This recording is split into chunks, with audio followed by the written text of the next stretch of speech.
어떤 죽음이 삶에게 말했다. 이 책은 서울대병원의 종양내과 의사 선생님이 여러 환자들을 만나면서 함께 한 이야기들이 쓰여져 있어요. 한 50대의 아버지가 있습니다. 말기암인데 더 이상은 이 어떤 항암제도 듣지 않는 그런 상황에 이르게 된 것입니다.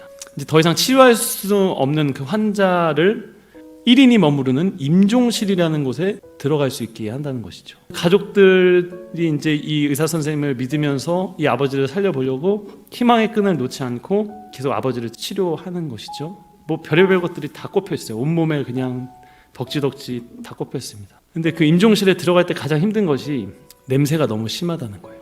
온 몸에서 또 피고름 그런 것들이 흘러나와서 맨정신으로 거기서 5분 10분도 제대로 있을 수가 없다는 것입니다.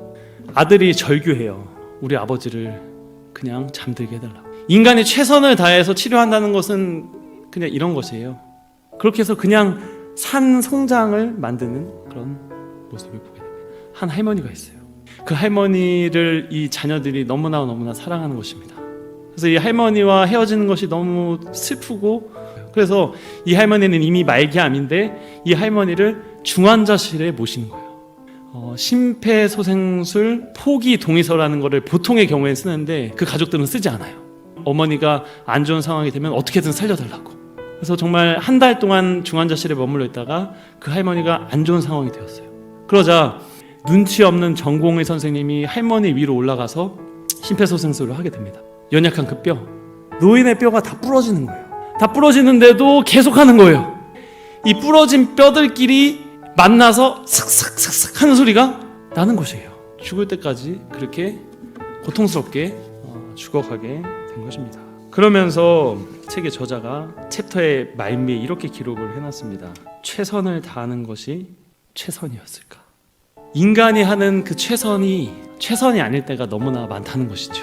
내가 의지하고 믿고 따르는 그 사람이 하는 그 최선의 행동이 최선이 아닐 때가 있다는 것입니다. 우리 삶에 여러 가지 문제들이 있어요. 이것처럼 뭐 질병의 문제도 있을 수 있고, 가정에 있는 문제, 교회의 문제, 직장의 문제, 인간관계의 문제, 여러 가지 문제들이 있다는 것입니다. 근데 많은 경우에 그리스도인들도 이 문제들을 가지고 먼저 하나님께 나아가는 것이 아니라 연약한 인간에게 가지고 간다는 것입니다. 그 인간은 나를 위해서 최선을 다할 수가 있어요.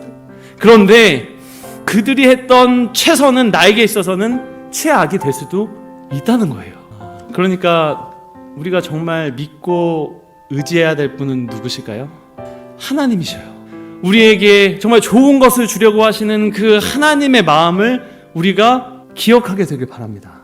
어찌할 바를 모를 때와 어려운 일에 직면하게 될 때에 인간에게 도움을 구하지 말라. 모든 것을 하나님께 맡겨라. 다른 사람에게 어려운 사정을 말하는 습관은 우리를 연약하게 만들 뿐 아니라 그들에게 아무런 힘도 주지 못한다.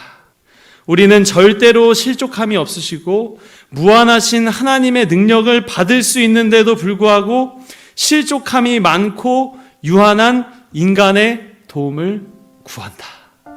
우리가 더불어 사는 사회이기 때문에 당연히 서로 돕고 도움을 구하고 도움을 받고 살아야 합니다. 그것을 아예 하지 말자는 말씀이 아니죠.